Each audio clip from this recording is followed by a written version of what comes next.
Silakan duduk Bapak Ibu, saudara-saudari. Terima kasih buat pimpinan yang memberikan kepercayaan untuk boleh kembali menyampaikan firman Tuhan di tempat ini. Berdoa buat Bapak dan Ibu Gembala, semua lancar dalam apa yang mesti dikerjakan di sana. Pagi hari saya diberi tema untuk bagaimana kita menjadi terang dalam kehidupan kita. Saya kasih judul Live Your Faith.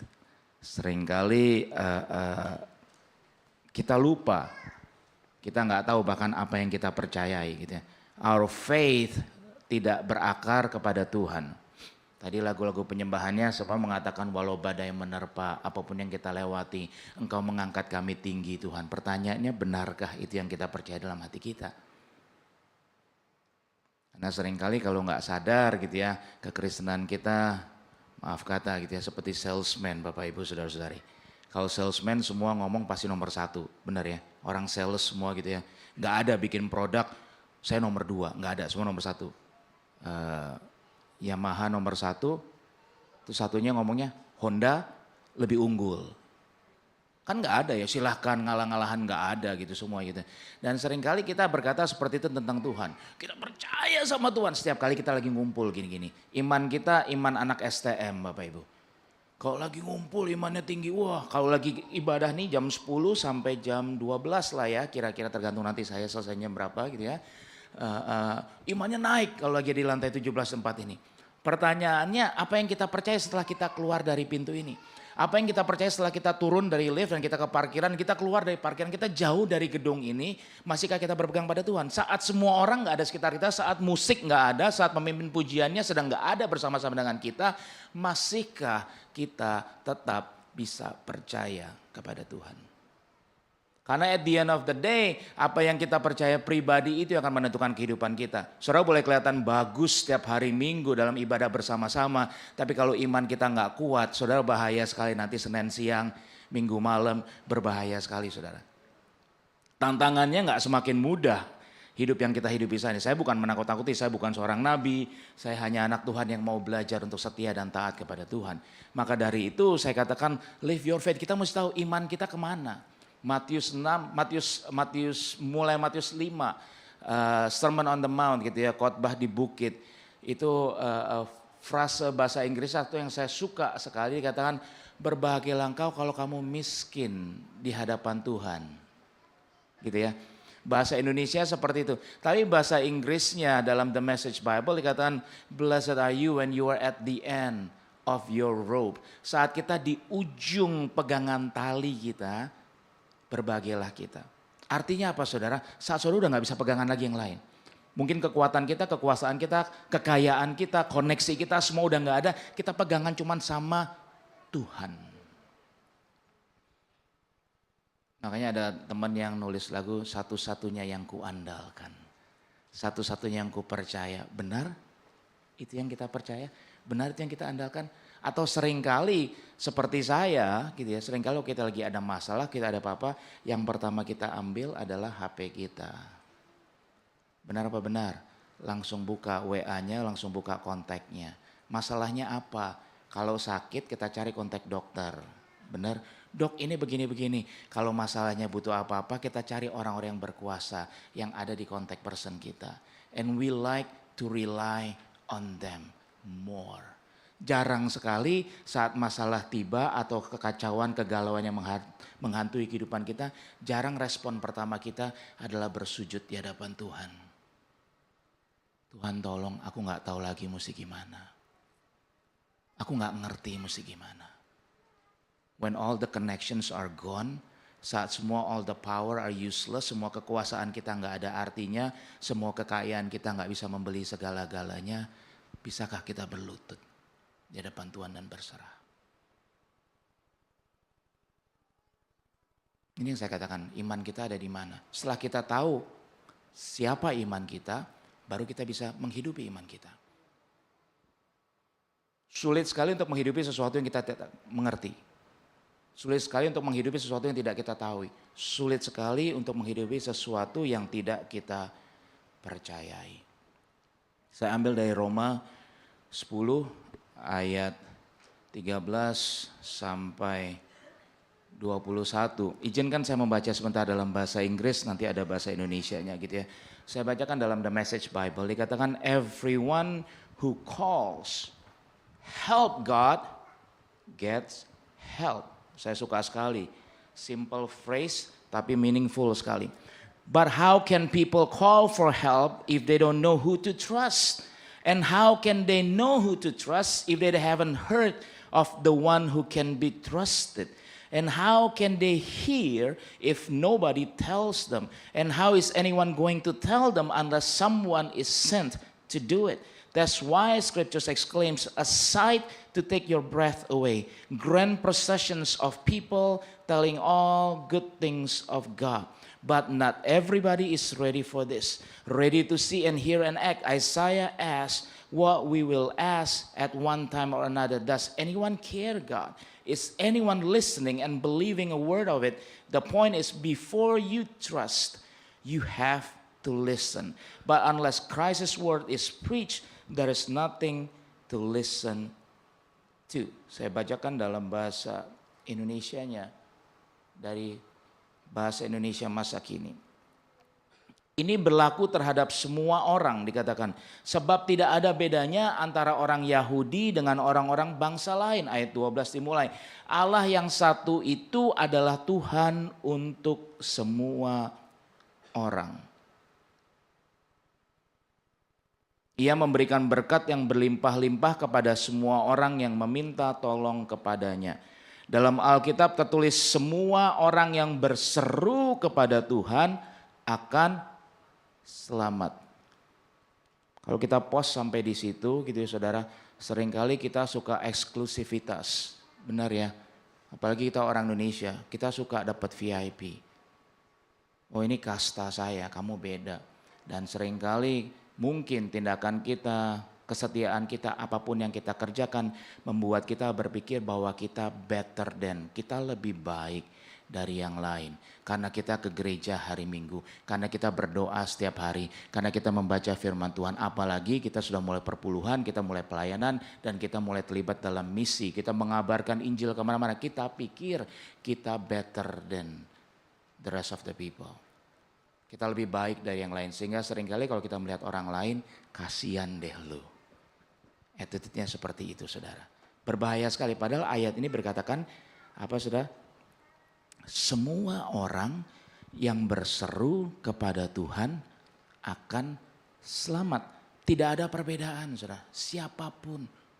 Mau besar, mau kecil, mau bule, mau hitam, mau apapun, mau kaya, mau miskin, mau berpendidikan, tidak berpendidikan. Siapapun yang berseru kepada Tuhan akan selamat. Saudara sudah puluhan tahun Natalan atau saudara baru belum pernah sama sekali Natalan. When you cry out to God, you will be saved.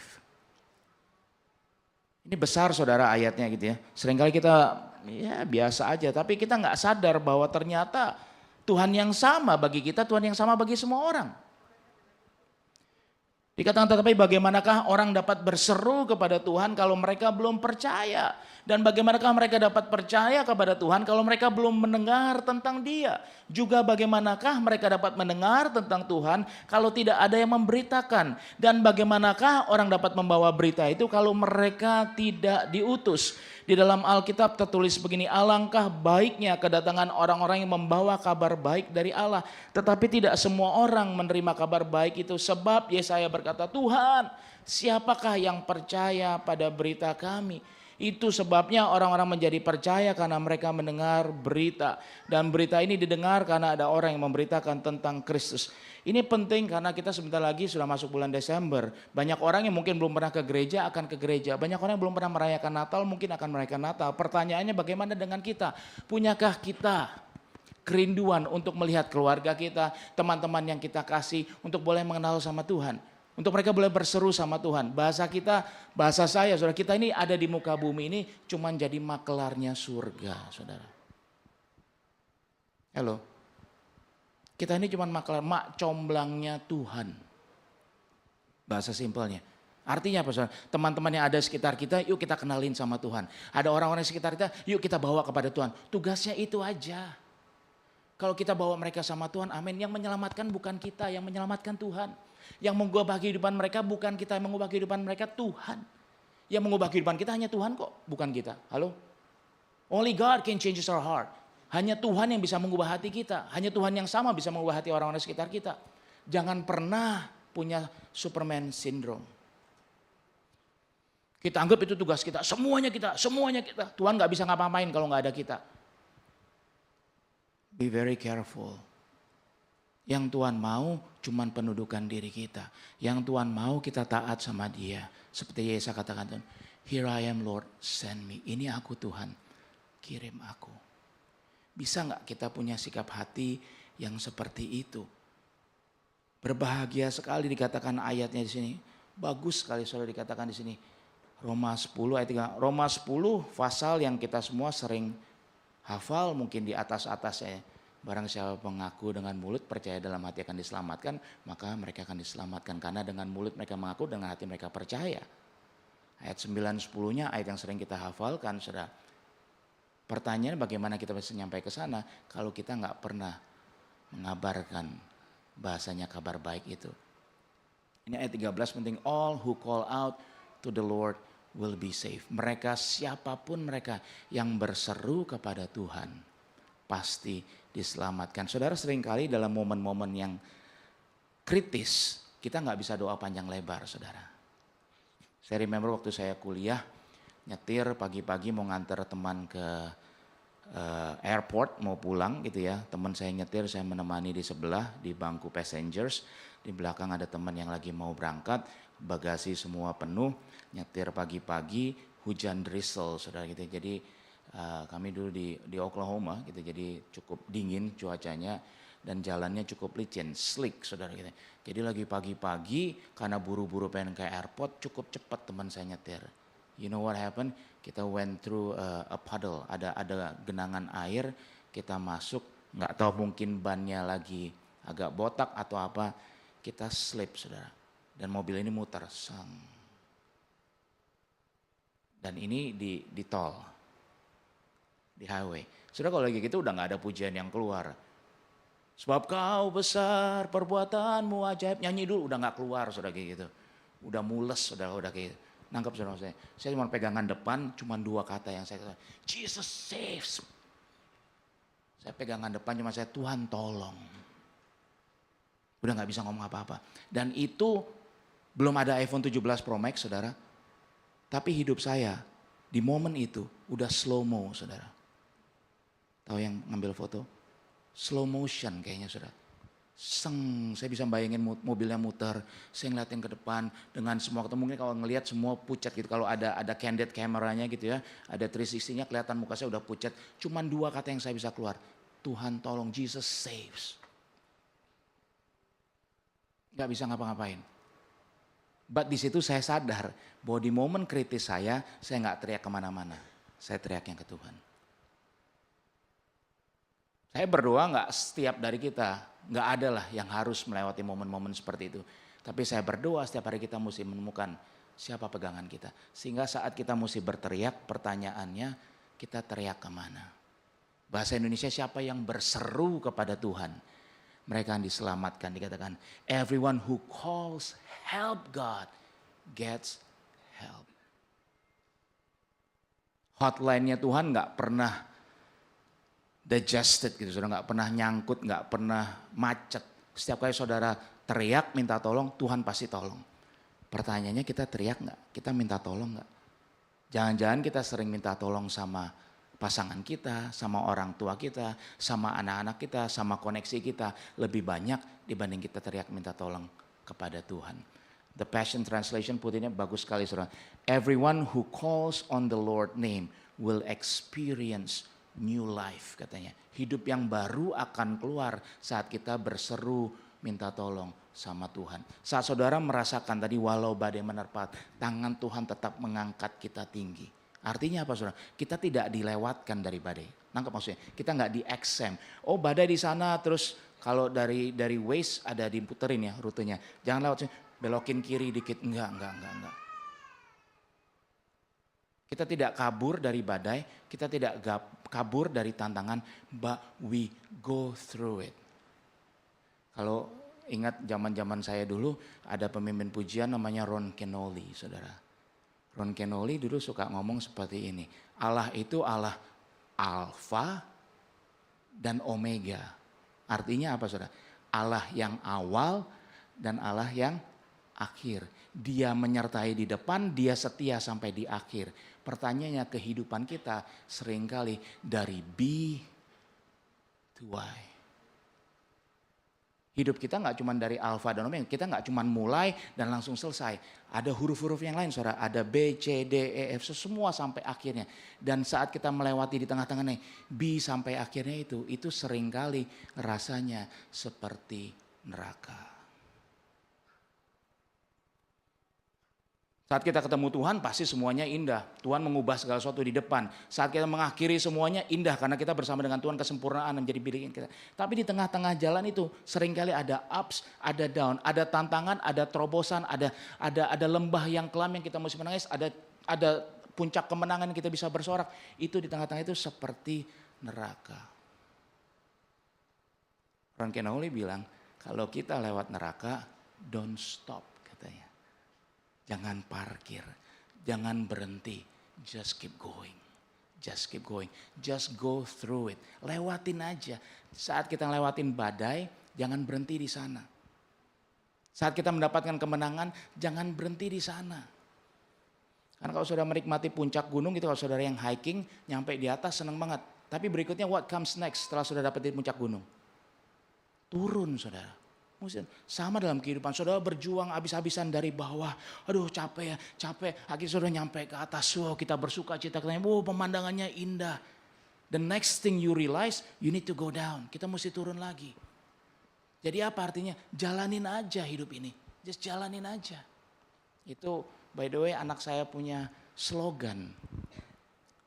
Saya ngomong sama dia, gimana kamu ngambil kelas gini? Ya udah jalanin aja Dad.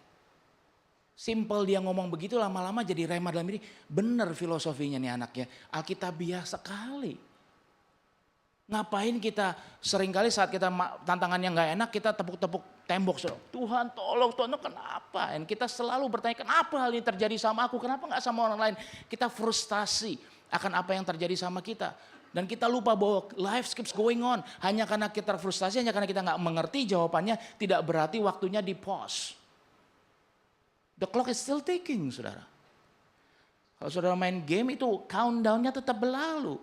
Dan buat apa saudara menyelesaikan nggak ada apa-apa? Mendingan jalanin aja terus jalani. Hanya karena ini titik kemenangan nggak berarti semuanya juga pause, saudara. It's coming, it's keep going.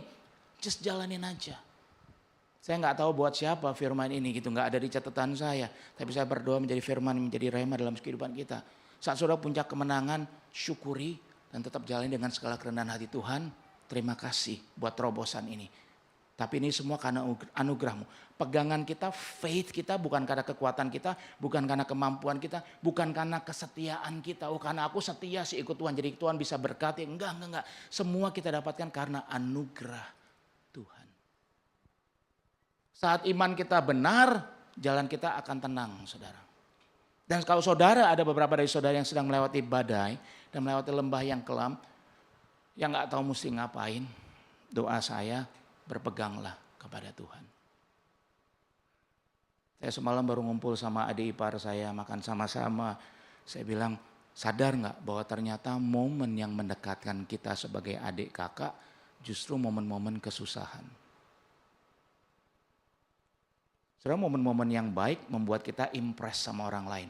Wow. Keren ya, kamu bisa dipakai Tuhan luar biasa. Keren ya kamu diberkati Tuhan seperti itu. Keren ya kamu bisa begini. Kita bisa impress. Wow, itu wow moment saat kita di atas puncak gunung. Bener ya? Soalnya kalau nyampe puncak gunung terus ngeliat semua, wow, begitu indah ciptaan Tuhan. Tapi momen-momen yang mendekatkan kita, itu momen-momen kesengsaraan, saudara. Saat kita mesti sengsara bareng-bareng, saat kita mesti keringetan bareng-bareng, saat kita mesti bersusah. Saya dengan adik ipar saya dan keluarga semua saat-saat COVID kemarin. Saat mereka bingung, saat adik ipar saya lagi hamil dan divonis sama dokter, air ketubannya sudah kering dan bayinya kemungkinan tidak bertumbuh selama 2 minggu. Yang bisa kita katakan cuma nangis. Saya masih diingetin semalam sama Adi, saya ingat kok doa koko apaan, apa doa saya bilang gitu. Apapun yang terjadi, Tuhan Yesus tetap baik. Saudara ngomong gitu kalau semuanya enak, enak loh saudara. Semuanya oke. Saudara seperti Tuhan Yesus gitu ya. Yang mau duduk di upper room gak pakai ketok-ketok pintu. Tinggal nongol aja, terobos pintunya, invisible doors, jalan keluar gitu. Enak saudara kalau saudara ngalamin hidup yang seperti itu. Semuanya seperti pintu dibukakan sama Tuhan. Saudara gak pernah buka pintu sendiri. Semua dibukakan, semua jalan saudara selalu diberkati Tuhan. Bahasa royal treatment. Semuanya karpet merah, saudara tinggal jalan. Seperti Oscar gitu, tinggal salaman gini-gini. Saat momen-momen seperti itu indah. Saudara tetap bisa bilang Tuhan Yesus baik, luar biasa. Tapi momen-momen saat saudara mesti menderita, gak tahu kapan, saudara kalau dalam lembah, dalam gua yang kelam, saudara gak tahu, gak ada secercah cahaya yang memberikan pengharapan sama kita. Saudara masih bisa berpegang Tuhan Yesus baik. Itu baru namanya iman. Dan saya diingatkan momen itu tahun 2020 saudara. Saat tadi saya gak tahu ngapain, ke dokter dikasih obat, kita gak tahu nanti 2 minggu ya. Kita cek coba bayinya seperti apa. Saudara 2 minggu itu waktu yang lama loh kalau ngecek seperti itu. Diminum-minum obat, kita tiap hari berdoa, kita bercucuran air mata setiap harinya. Dan akhirnya 2 minggu bayinya bisa bertumbuh dengan normal kembali. Semuanya oke, sekarang lahir bayinya cantiknya luar biasa dan sama saya dekat sekali. Saya ingat momen-momen saya bilang baru semalam saudara, sampai malam kita ngobrol saudara. Iya ya, seringkali kita minta momen-momen yang indah untuk kita jalani bersama-sama. Salah nggak salah. Tapi kita lupa memaksimalkan kesempatan yang Tuhan beri saat kita dalam lembah kekelaman. Itu momen-momen kita untuk saling menguatkan satu yang lain. Sehingga itu nggak ada yang bisa memisahkan kita. Siapa yang berseru kepada Tuhan akan diselamatkan. Next verse-nya dibilang ini, berbahagialah mereka yang memberitakan kabar baik. Seneng banget saudara kalau ada orang yang datang ngasih kabar baik, benar ya? So tiba-tiba lagi bangun tidur, lagi mau minum kopi, tiba ting tong atau WA saudara bunyi, ada good news. Happy banget kan saudara? Good news yang seperti aja kita happy banget saudara. Bayangin kalau ini saudara memberitakan kabar bahwa ada Tuhan pencipta kita yang sayang banget loh sama kita. That's why setiap pagi saya bangun, setiap pagi saya ketemu orang, itu message-nya saudara. Saya nggak harus berkhotbah dengan kata-kata. Saya nggak mesti cari mimbar, cari mic, cari kamera. Halo dunia, selamat pagi gitu ya. Saya don't have to have a channel seperti itu. Tapi kehidupan saya sehari-hari saya hidup sehingga orang-orang nanti kan saya bacakan quote-nya gitu. Orang yang bertemu bisa melihat bahwa ada Tuhan sang pencipta yang sayang sama mereka. Yesaya nulis seperti ini, who has believed our message, to whom has the arm of the Lord has been revealed. Siapa sih yang akan percaya sama khotbah kita? Siapa yang akan percaya sama pesan Tuhan dalam dan melalui kehidupan kita? Ini saya akan coba rangkum saudara. Pengutusan tentang keselamatan kita. Ini kalau setiap kita bisa menghidupi gaya hidup seperti ini, indah sekali saudara. Dari Roma 10, 14 sampai 15. Yang pertama dikatakan, to be saved you have to call on Christ.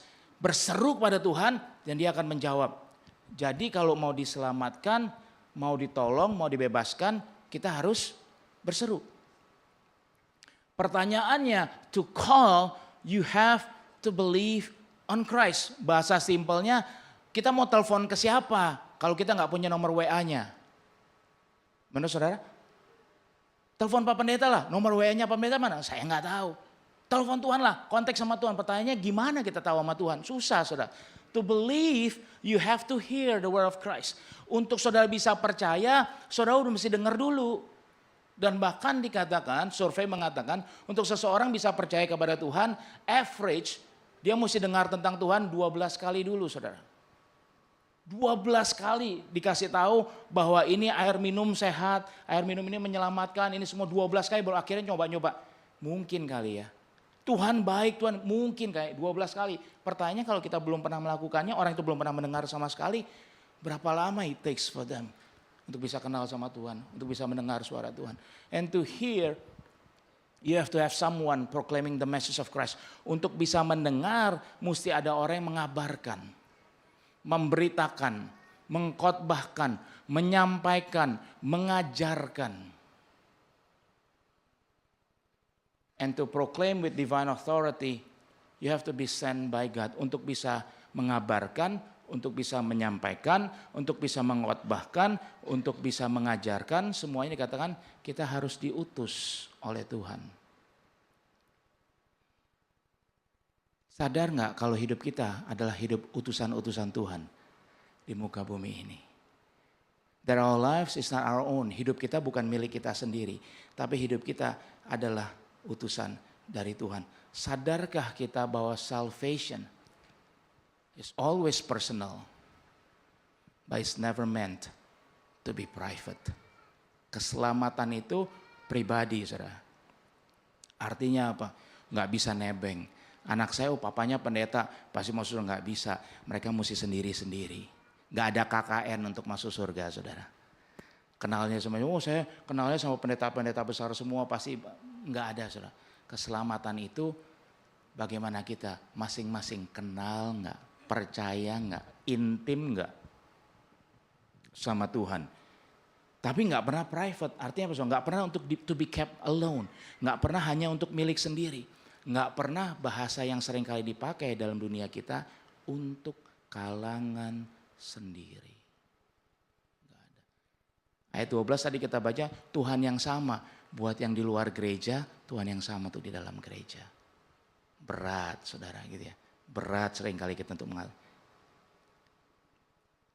Ini yang saya mau sampaikan dari tadi. Live in such a way that those who know you but do not know God will come to know God because they know you. Orang tengah, makelar, mak comblang, kerjaannya kan ini, saudara. Dari nggak kenal gitu kan. Saya nggak kenal, tadi saya ngobrol sama Pak Jus, saya nggak kenal, jadi kenalan. Bisa nggak kita jadi orang tengah, the connector, yang menghubungkan teman kita dengan Tuhan Sang Pencipta. Orang tengah ini susah loh, saudara. Karena tidak bisa subjektif. Orang tengah nggak bisa hanya memihak ke sini. Kenalnya sama ini, tapi nggak kenal Tuhan. Nggak mungkin kita kenal sama Tuhan. Benar? Nggak bisa cuma di sini, saya intimnya sama Tuhan, nggak mau kenalan, nggak bisa. Makanya kekristenan saudara pelajari. Mungkin kepercayaan yang lain ngajarin kalau saudara mau naik ilmu, saudara naik ke gua, semedi, tinggal sendirian. Ilmunya naik, kekristenan enggak. The Great Commission, pergi, kabarkanlah. Justru kita mesti masuk, usahakanlah kesejahteraan kota kemana engkau aku kirim. Yeremia nulisnya seperti itu. Kita selalu dipanggil untuk hidup dalam komunitas. Untuk selalu bersama-sama. Kenalan kita sama Tuhan mesti kita bawa saat kita berkenalan sama orang-orang di muka bumi ini. Sehingga mereka bisa kenal dari Tuhan. Lucunya Francis Chan nulis seperti ini. Saya suka sekali. We live in a time when Christians need to be told that they are supposed to live like Christ. And that is weird. Lucu gak, saudara? Kalau saudara bilang kepercayaan saudara apa? Christian, Kristen kan? Diambil dari nama belakangnya Jesus Christ. Saya baru belajar, saudara, teman-teman saya yang punya marga-marga ya, kita tahu yang marga yang Chinese cukup kental dengan marganya. Saya baru belajar yang Batak, saudara. Itu kental loh, saudara. Mereka kalau dibilang nama belakangnya, mereka tahu silsilahnya, bapaknya mana, mereka keturunan berapa yang pakai nama itu semua mereka tahu. Pertanyaan, kita ngerti nggak saat kita berani nyebut diri kita Kristen? Kita ngerti nggak yang kita hidupi seperti apa? Saya ngasih tahu anak-anak saya, nama belakang kamu nama Dedi loh, Gunawan. Gundul-gundul tapi menawan, saya bilang gitu. Padahal nggak ada yang gundul dari kita gitu. Saya bilang nggak, berguna dan menawan. Bisa nggak hidup kita berguna kemanapun kita pergi? Saya ajarkan. Waktu mereka kecil, teman-temannya bisa nginep kemana-mana, kita nggak boleh. Terakhir mereka mau ke Bandung, saya bilang nggak kasih. Kalau kamu anaknya sonono silahkan, mau pergi mau nginep mau silahkan. Di keluarga kita ada value yang kita tetapkan. Kamu still anak-anak kita, you live and you stay with us. Saya bilang gitu. Itu namanya. Artinya ada satu nilai yang kita hidupi bersama-sama karena kita namanya sama. Nggak cuman namanya di depannya kita pegang, namanya apapun itu. Dan seringkali kita cuman casingnya doang. Kita bangga nyebut Kristen, tapi hidup kita jauh dari Kristus. Bahasa Indonesia seringkali, saudara, kita suka disebut sebagai anak Tuhan. Benar? Benar? Benar nggak bapaknya Tuhan? Doa Bapa kami benar, Bapa kami yang di surga. Diajarkan tentang relasi. Kita nyebut diri kita benar, anak Tuhan. Perilaku kita benar nggak merepresentasikan Tuhan? Atau orang jangan-jangan lebih cocok mengganti nama kita? Kayaknya kebalik deh, bukan anak Tuhan. Kamu sebenarnya anak hantu. Karena tingkah laku kita lebih pas. Nah, jangan cuma fokus saudara, KTP kita agamanya apa. Jangan cuma fokus orang lihat kita, oh saya pendeta, enggak. Fokus bisa enggak kalau hidup kita, saya paling suka saudara, kalau ditanya orang, pekerjaan kamu apa? Oh saya banyak jawabannya saudara. Saya bisa life coach, saya bilang gitu. Jadi pelatih kehidupan, saya bisa kalau lagi pada sama businessman, saya bilang saya ekspor import. Wow, berapa gede Pak? Gede banget. Eksportin apa? Eksportin human. Wah mereka mulai bingung. Human trafficking Pak? Iya. Cuman dari neraka ke surga. Itu hikmat dong saudara. Hikmat kalau saya langsung sebut saya pendeta. Saudara tahu apa yang tadi? Awal-awal saya suka ngomong itu. Kerjanya Pak pendeta, mus. Saudara tahu itu Tuhan Yesus saat mau ditangkap di Getsemani. Dia bilang I am he. Begitu bilang I am he langsung bus. Langsung semua jatuh yang nangkap. Nah seperti itu, kalau saya jawab pendeta, semua langsung pada mundur saudara. Tapi begitu saya bilang saya coach kehidupan, saya pegang pengajar, saya pegang itu semua.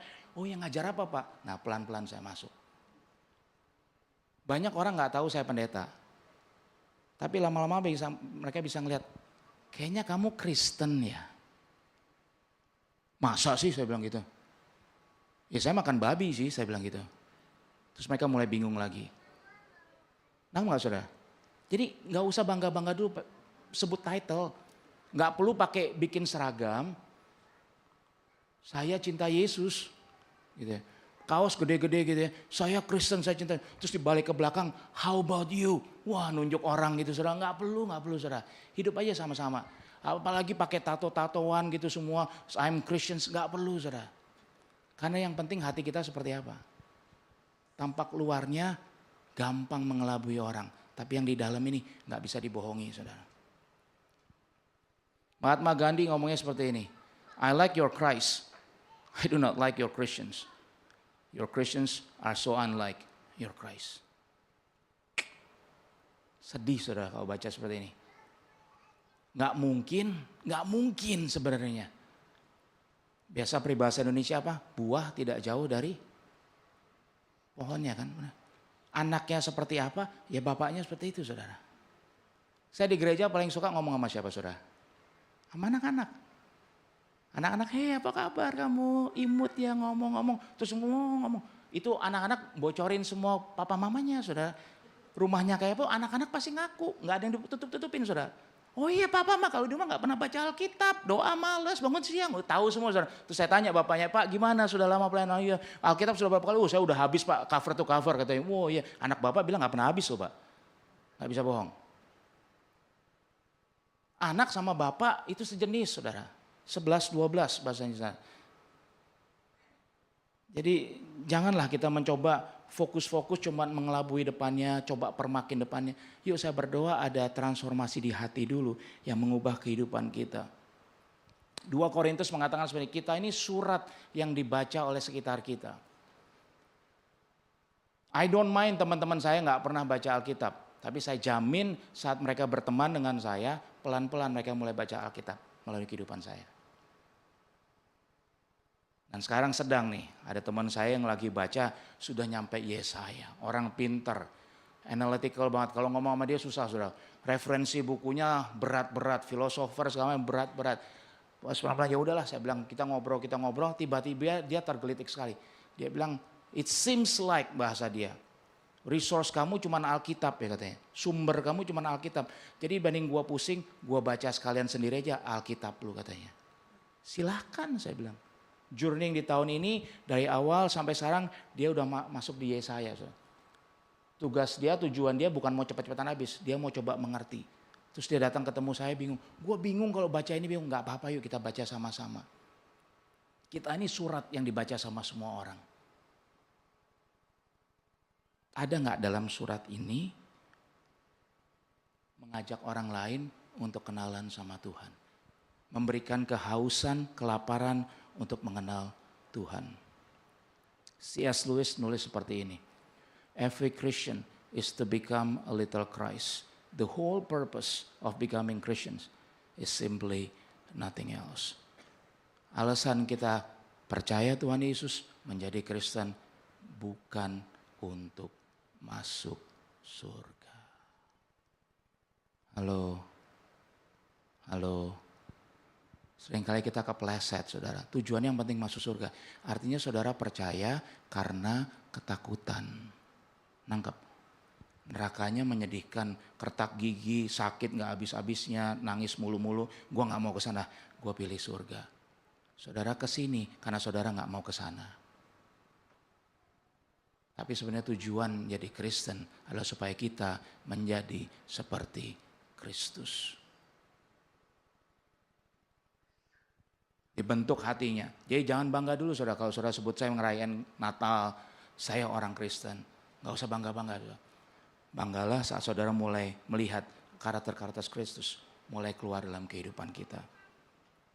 Saya mau summarize dengan 2 slide ini. Ini menjadi pegangan kehidupan saya. The greatest message, the greatest sermon you will ever preach is how you live your life. Khotbah terbaik kita adalah bagaimana kita menghidupi diri kita sendiri.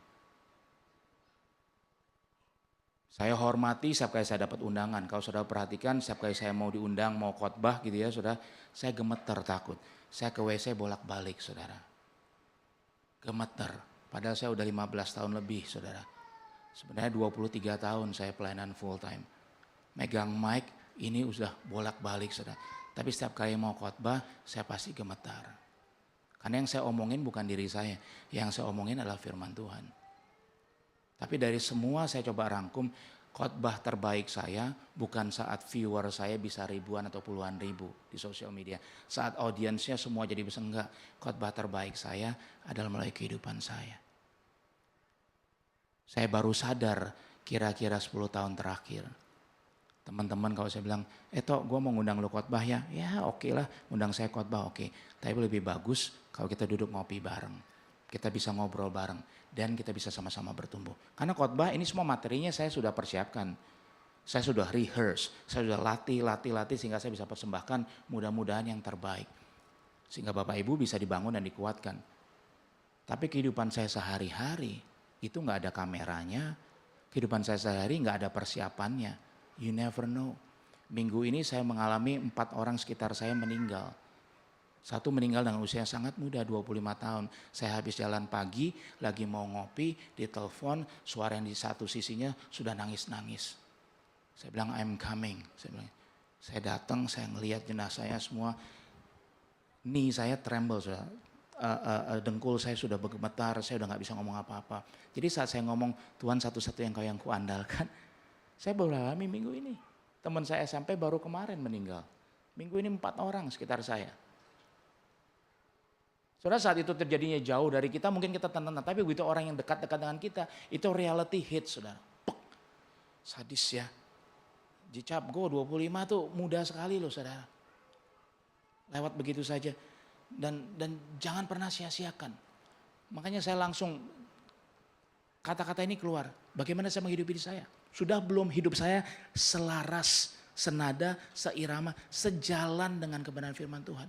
Sehingga bahasa saya kalau orang gak pernah baca Alkitab, ketemu deh sama kita. Pelan-pelan mereka mulai baca. 1 Korintus 13 bahwa love is, apa itu kasih.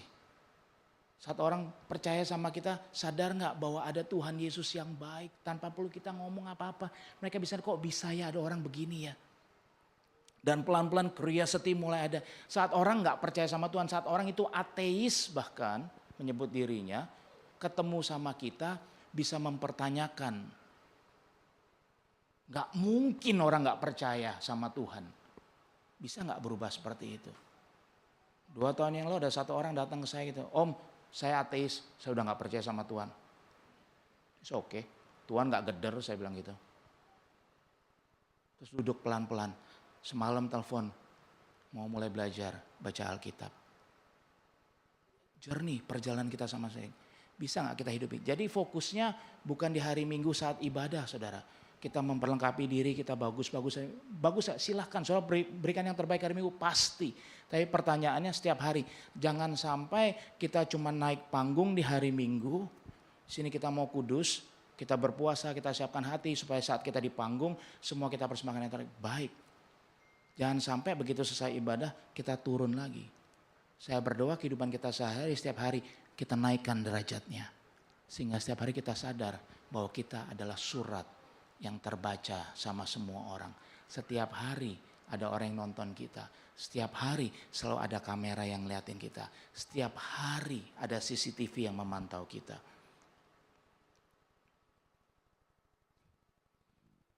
Korintus 3 ayat 2-3. Saya tutup dengan satu slide ini. Lagu anak kecil, this little light of mine, I'm gonna let it shine. Matius 5, 14, 16. Ini cara lain untuk saya menyebutkannya, dikatakan seperti ini, you are here to be light. Engkau ada di sini untuk menjadi terang yang membawa corak atau warna Tuhan di muka bumi ini. Saya suka bahasa Inggrisnya sehari-hari. Kita untuk memberi color. Kalau dindingnya itu bersih, kita kasih dekorasi, kasih warna sehingga kelihatannya lebih indah. Kalau tempat di mana kita tinggal kelihatannya biasa-biasa saja, kehadiran kita akan memberikan warna, memberikan corak ilahi sehingga jadi berbeda. Kalau ada kamu beda ya.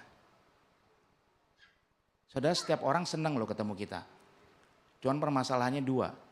Senang saat ada kita atau senang saat kita pulang. Nggak bisa maksudnya. Ada orang yang disenangi saat kita ada, wih akhirnya lu datangnya happy banget, dicari itu semua. 10 tahun terakhir saya nggak pernah punya appointment, saudara. Saya dulunya sangat-sangat control freak. Appointment saya sama orang selalu ada tiap hari. Saya setiap malam sebelum tidur, saya ngelihat hari ini saya ketemu siapa aja, saya review, saya persiapkan buat besok, saya mau ketemu siapa aja. Rata-rata sekitar setengah jam appointmentnya. Saya ketemu ini, ngomongnya ini, semua ada agendanya. 10 tahun terakhir Tuhan ajarkan saya, nggak ada. Saya nggak tahu mau ketemu siapa, saya nggak pernah tahu orang itu mau ketemu sama saya kapan. Tapi 10 tahun terakhir ini saya nggak pernah kosong. Selalu aja diteleponin orang, selalu dicari orang. Semalam udah mau santai-santai masih ditelepon orang. Yuk sini ngobrol, ada teman saya pengen ngobrol. Aduh udah malam gue besok ada pelayanan, besok lagi ya. Bukan GR saudara, bukan soal GR orang penting, enggak. Cuma saya mengajarnya ini, bahwa keberadaan saya, keberadaan kita nih sebenarnya ditunggu sama orang-orang. Orang senang kalau kita datang, itu senang yang baik. Jangan sampai saudara senang yang satunya. Kita lagi ngumpul mukanya semua, kapan ya orang pulang? Kapan selesai? Ini kalau ada di balik nggak ada sih muka di sini, kalau saya khotbah kapan selesainya? Saudara ini poin saya terakhir, hore mukanya semua, akhirnya pendetanya jujur juga mau selesai khotbahnya. Enggak seperti itu, bukannya senangnya. Tapi seringkali kita punya lingkungan yang seperti itu, orang-orang yang seperti itu. Saat dia datang kita jadi gundah gulana. Aduh. Saat dia pulang kita bersorak-sorai, haleluya, akhirnya kita merdeka, akhirnya kita bebas. Saya berdoa kita nggak ada orang yang seperti itu saudara.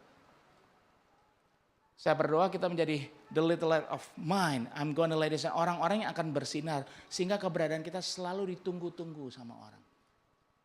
Kalau bahasanya anak saya dulu, kita zaman saya kecil dulu, kalau ulang tahun kasih undangan gitu kan.